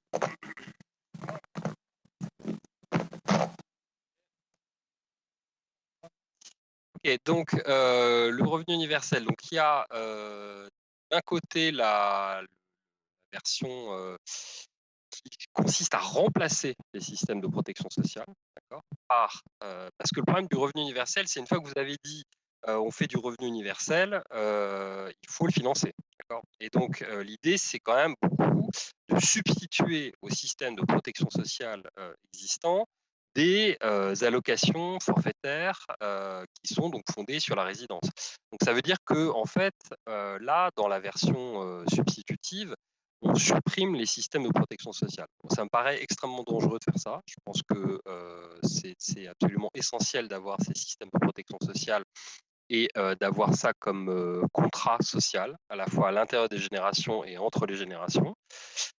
Donc ça, c'est un premier point que je n'arrive pas à éclaircir à la lumière de la littérature sur le revenu universel. Donc moi, je veux absolument garder les systèmes de protection sociale, par exemple les systèmes de répartition intergénérationnelle sur la question des retraites, parce que tout simplement, ce sont des liens sociaux, en fait, beaucoup plus que des allocations, des prestations, des contributions.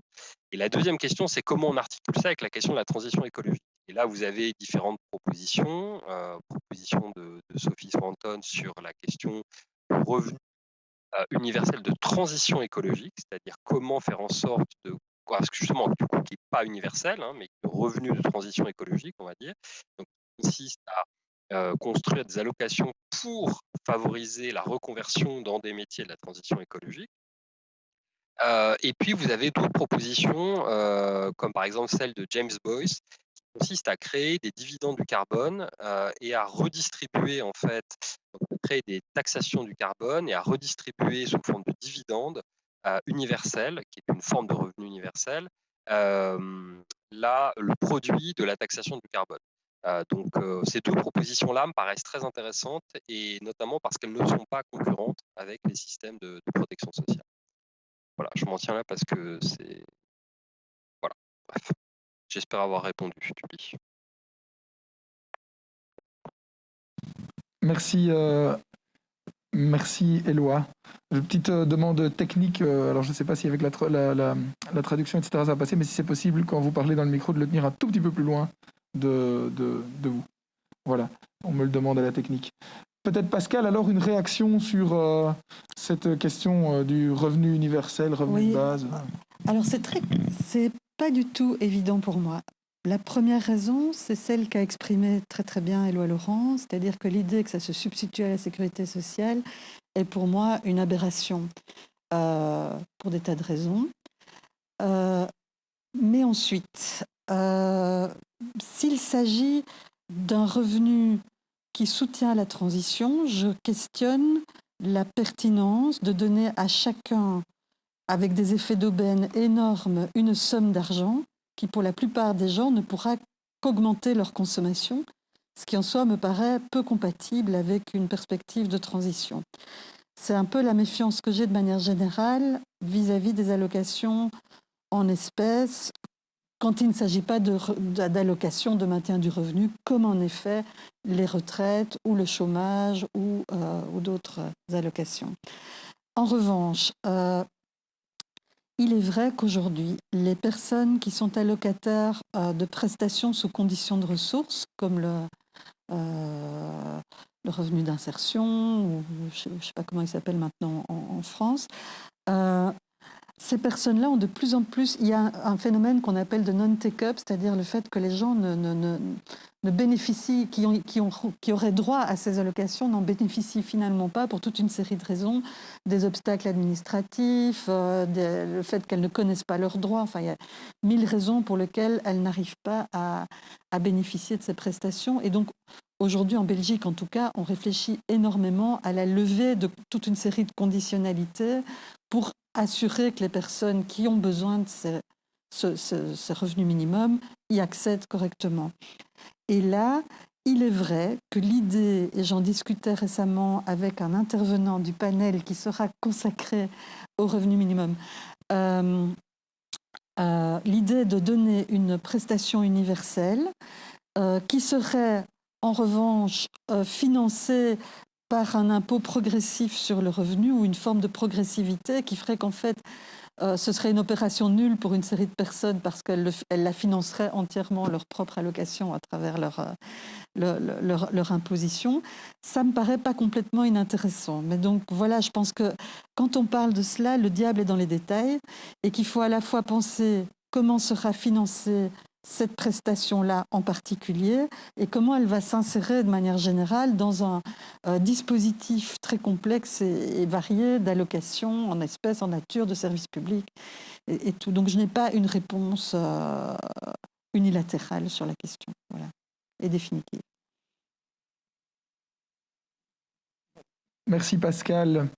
Je me tourne vers Éloi. Je ne sais pas si vous avez une réaction ou une question aux présentations qu'on a pu entendre, donc indépendamment de cette question du revenu de base, mais concernant la présentation de Tully, la présentation de Pascal, éventuellement les deux. Donc je vous passe la parole si vous souhaitez réagir.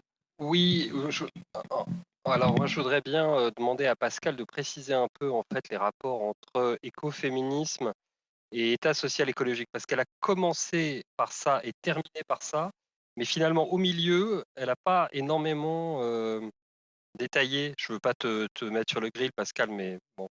Est-ce que tu peux développer un Oui, peu oui, tout cette à fait. idée de écoféminisme et état social écologique? Ça m'intéresse beaucoup. Certainement. Euh, Je, ne- Après, je- j'ai plein de questions pour Tully, mais il se trouve que j'ai fait la préface de l'article de Tully d'une note pour la Fondation de l'écologie politique, à laquelle je me permets de- d'orienter, enfin vers laquelle je me permets d'orienter les. Excusez-moi parce que j'essaye de traduire ma traduction que j'ai dans les oreilles. Donc j'essaye de. Donc, donc je conseille aux auditeurs concrètement d'aller voir la note de la Fondation d'écologie politique, qui est la traduction du très bon papier de Tully sur le Sustainable Welfare. Et donc voilà, donc j'en fais la préface, donc il y a pas mal de questions que je pose. Donc je concentre ma question sur Pascal. Est-ce que tu pourrais préciser ça, s'il te oui, certainement. D'abord, peut-être dire que je n'utilise pas personnellement d'emblée le mot état social écologique, ou en tout cas, je ne sais pas si je l'utilisais, si je l'utiliserais exactement de la même manière que toi, ce qui peut d'ailleurs faire l'objet d'une question que je t'adresserai par ailleurs. Mais donc, en fait, moi, je me suis intéressée à l'écoféminisme, non pas pour la sécurité sociale au départ, mais j'ai une autre casquette qui est que j'enseigne le droit et genre, enfin, les approches critiques de genre sur le droit. Et face à une série de dialogues très difficiles, de discussions très difficiles entre courants féministes, je me suis intéressée au courant écoféministe qui, pour moi, avait le mérite à la fois d'intégrer pleinement la dimension environnementale qui me paraissait fondamentale et aussi de dépasser en grande partie toute une série de clivages et de permettre de repenser des combats communs autour d'enjeux fondamentaux communs. Donc voilà comment j'y suis arrivée. Et ce faisant, j'ai réalisé qu'en m'appropriant cette pensée, ce courant, je ne pouvais pas ne pas reconsidérer fondamentalement mon approche de la sécurité sociale. Alors, c'est plus tardif que toi, Éloi. Toi, tu as écrit un livre, tu l'as rappelé, précurseur et tout à fait important en 2014. Moi, ça fait 2-3 ans que je travaille là-dessus. Et l'intérêt de l'écoféminisme par rapport à la sécurité sociale, par rapport à l'État-providence, c'est de rappeler à quel point tout le système est fondé sur cette triple domination dont je parlais initialement, qui est la domination du travail des femmes et des femmes, la domination du Sud global et la domination sur la nature.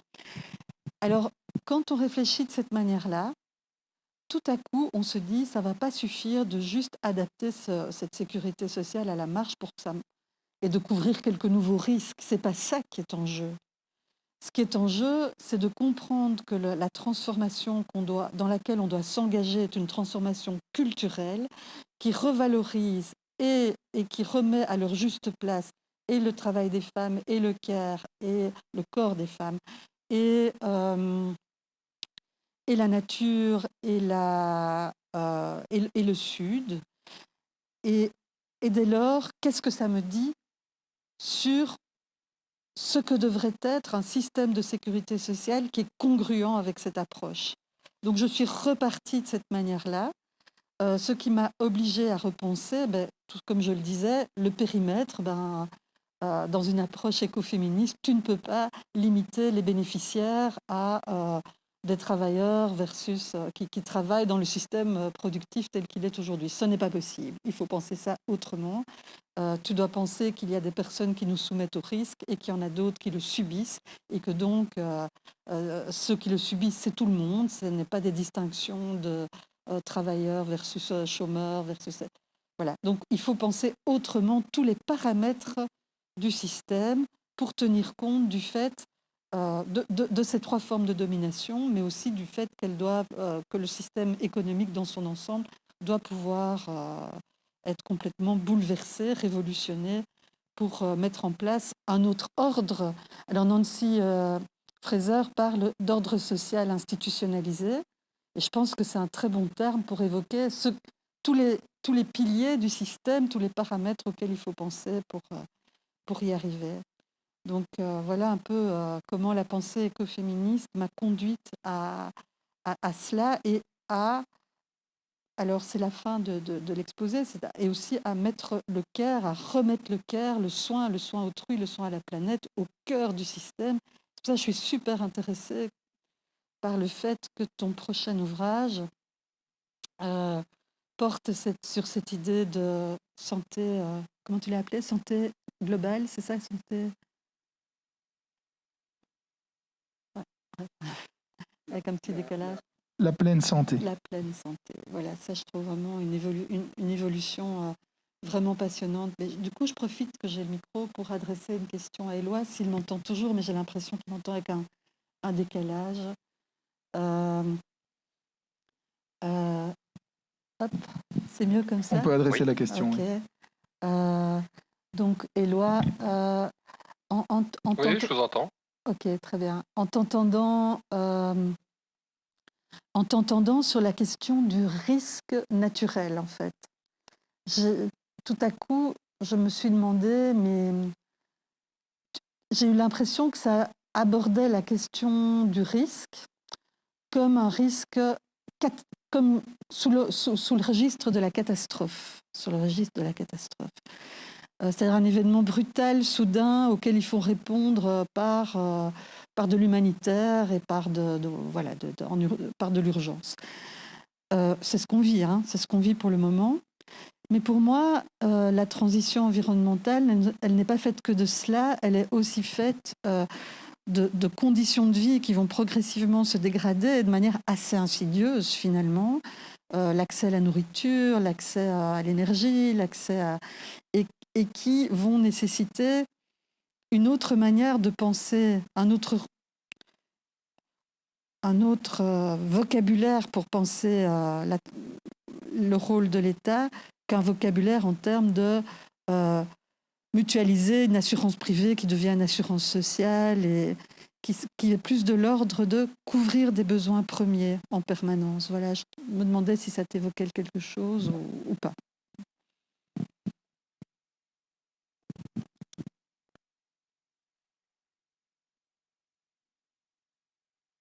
Donc, si je comprends bien ce que tu veux dire, Pascal, c'est que le risque, c'est pas seulement la survenue d'une catastrophe, c'est en fait un processus de transition complexe et que la transition sociale écologique, finalement, en soi, c'est un risque. Et d'ailleurs, ça induit un certain nombre de risques, par exemple pour les travailleurs des industries fossiles, mais aussi pour plein de secteurs économiques, et que c'est une question en fait beaucoup plus continue que simplement soudaine, Oui. et que c'est ça au fond l'idée du risque social ou du risque social écologique. Donc, ça me paraît très juste, c'est tout à fait juste de dire ça. C'est effectivement pas seulement la réponse à des chocs et pas seulement la réponse à des désastres, c'est effectivement aussi comment est-ce qu'on prépare la transition de façon juste. Et là, je pense que le concept absolument essentiel n'est pas forcément celui d'état social écologique, mais de transition juste. Je crois que le concept de transition juste qui maintenant commence vraiment à monter en puissance dans l'Union européenne, qui d'ailleurs, à mon sens, n'informe pas assez encore le Green Deal européen, parce qu'on voit que non seulement la transition juste n'occupe pas une place centrale dans l'architecture, parce que c'est encore la croissance économique, encore et toujours la croissance économique qui occupe le Green Deal européen. Je rappellerai que Ursula von der Leyen a présenté le Green Deal comme une nouvelle stratégie de croissance, ce qui est quand même absolument ahurissant au XXIe siècle de présenter ça comme une stratégie de croissance, et que encore aujourd'hui, non seulement cet objectif de croissance économique est constamment réaffirmé dans le Green Deal avec des idées complètes comme la question du découplage entre le PIB et les émissions de CO2, mais qu'en plus les fonds pour la transition juste ont été abaissés lors des derniers sommets européens au lieu d'être augmentés. Donc voilà, donc je répondrai à cette idée très juste que tu soulèves de ce risque finalement plus, en un sens, lent, insidieux et plus complexe par cette autre notion que nous n'avons pas encore abordée, qui est la notion de transition juste. Et je voudrais vraiment souligner à quel point aujourd'hui l'Union européenne doit vraiment embrasser cette idée et en fait, là, tout simplement en faire le pilier porteur du Green Deal, qui pour moi n'a de sens que s'il est articulé avec cette question de transition juste dans toutes ses dimensions. C'est vraiment un concept intéressant, important et compliqué, qui consiste à reconnaître par exemple le rôle réciproque entre inégalité sociale et crise écologique, qui consiste à reconnaître l'importance de construire des politiques et des institutions justes. On l'a vu avec les Gilets jaunes en France, vous ne pouvez pas faire de politique de transition si elles ne sont pas justes. C'est la leçon fondamentale des Gilets jaunes. Les Gilets jaunes avaient parfaitement raison de dire que la taxe carbone qui était proposée était socialement injuste et qu'elle était régressive. C'est absolument le cas. Et ce que démontrent les Gilets jaunes, c'est pas que c'est impossible de faire les politiques environnementales parce qu'elles sont nécessairement injustes, c'est que vous ne pourrez pas faire de politique de transition si elles ne sont pas justes. Voilà. Donc la transition, elle sera juste ou elle ne sera pas. C'est aussi simple que ça. Voilà. Et après, il y a la question de viser des fins justes. Et viser des fins justes, ça veut dire sortir de la croissance. Le PIB ne nous dit absolument rien des inégalités.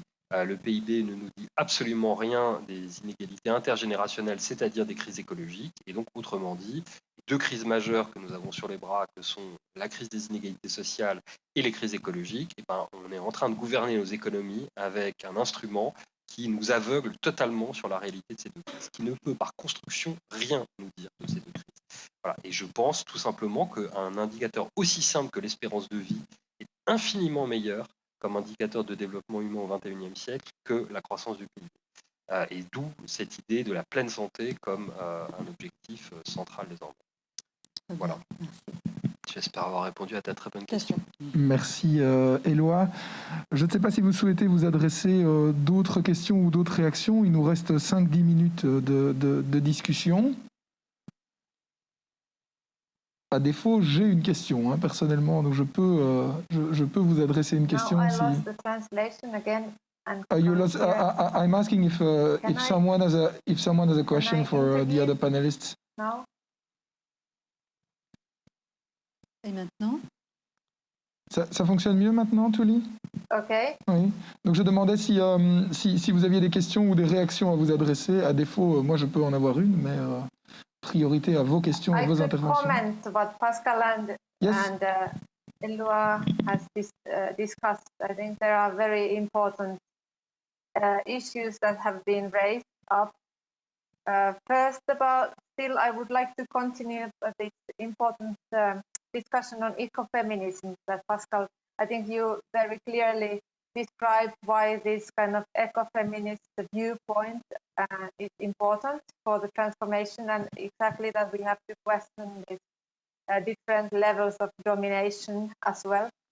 And in addition to ecofeminism, I think we could look at the feminist ecology, economic theories and economic discussions. At least I've been very inspired personally by feminist economists like Ryan Elsner or a community economy concept, and Graham Gibson, who, for example, have described how the community economies are crucial for well-being and for building local economies that could replace somehow the competitive global economy that we at the moment have.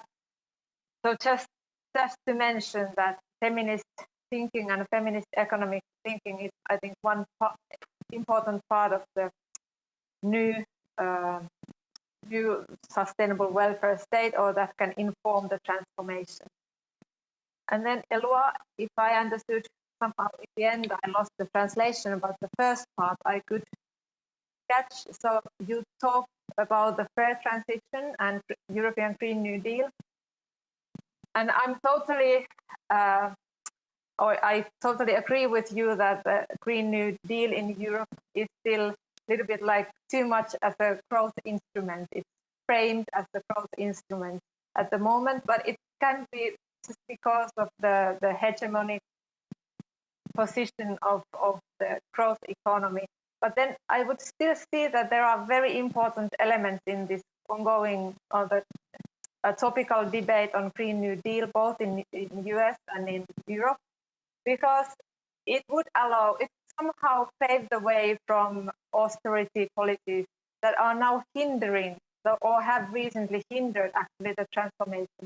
If we always say, okay, we can't afford to public investments in renewable energy, or if we always say that we have to save from social security, or we have to cut from education, austerity policy is not fair, is not sustainable. Therefore, I do see that this Green New Deal could be a window of opportunity for transformation, because it somehow enables or see the bigger role of public investment, also to direct the innovation policies, and it somehow acknowledges and shows how public finance is needed, that not only business sector can build enough railroads or windmills, but we need public finance for the transformations. And all of a sudden, the finance is here. As we see now due to the coronavirus, there is no question of money at the moment. We do have plenty of public money, so it's available. We do have financial resources for the transformation. But then we, of course, have to take care of that the growth, the boosting of the public finance is not boosting the environmental impact, but it really has to be directed to environmental sustainable investments and eco-social policies. As you also mentioned, tax carbon is regressive. It is unfair. I totally agree. So it's again a good example why we need integrative eco-social policies. Why we have to implement new ideas. And I like what you talked about, this universal transition income previously, that how carbon dividends could be used. And I think that's one concrete example of eco-social policies that could be implemented already. We do have a carbon tax that could be used to divide or to distribute some kind of carbon dividend to all citizens, and it could be used as a universal transition income that help us to direct all activities. So this was my scattered thoughts. This is a little bit complicated, but I do try to contribute from here. Ok, thank you Tully. Merci Tully pour résumer pour ceux qui nous suivent et qui n'ont pas la traduction. Donc Tully est tout à fait d'accord sur le fait que les théories économiques féministes sont essentielles pour répondre aux enjeux dont on discute. Et donc ça, c'était une réaction par rapport aux explications et au développement de Pascal. Et par rapport aux questions sur le Green New Deal, elle dit qu'il y a quand même une dimension intéressante dans le Green New Deal dans la mesure où il remet en question l'austérité, les politiques d'austérité qui ont vraiment fait obstacle pour le moment à l'élaboration de politiques ambitieuses de transition. Et donc on retrouve dans le Green New Deal cette idée d'investissement qui permet justement de rompre avec cette logique d'austérité. Reste évidemment à savoir vers quoi vont être orientés ces investissements et est-ce que vraiment ils vont permettre de réaliser la transition qui était souhaitée. Alors malheureusement, je vois que le temps qui nous est imparti a filé, qu'il est écoulé. Donc il est temps de conclure cette discussion, mais tout d'abord en nous excusant, je ne sais pas comment vous l'avez vécu chez vous, mais en nous excusant pour les quelques petits couacs techniques. C'était la première expérience à distance. Nous essuyons un peu les plâtres de la formule et il est certain qu'on a trouvé comment mieux ajuster les questions de traduction ainsi que les questions de Zoom, et donc on imagine que pour la suite de la journée ça va mieux rouler. Je pense toutefois que l'essentiel des propos ont pu être dit, l'essentiel des propos ont pu être compris, et donc ça, en ces temps un peu troublés, c'est quelque chose qui évidemment essentiel. Je termine aussi en remerciant nos invités. Merci beaucoup, thank you very much, Tully. Merci Pascal, merci Éloi. Les propos étaient vraiment très intéressants, les échanges riches, et on a pu en apprendre plus sur cette notion d'état social écologique, à la fois dans sa genèse, dans ses concepts, mais aussi dans des pistes d'action concrètes pour progresser vers cet état social écologique. Je termine en remerciant aussi Etopia, toutes les équipes qui ont essuyé les plâtres de la nouvelle formule avec brio, que vous ne voyez pas, mais qu'on a vu s'affairer derrière les coulisses. Donc je pense que maintenant l'essentiel est réglé. Je vous souhaite à toutes et tous une excellente journée, d'excellentes suites des rencontres de l'écologie politique. Au revoir.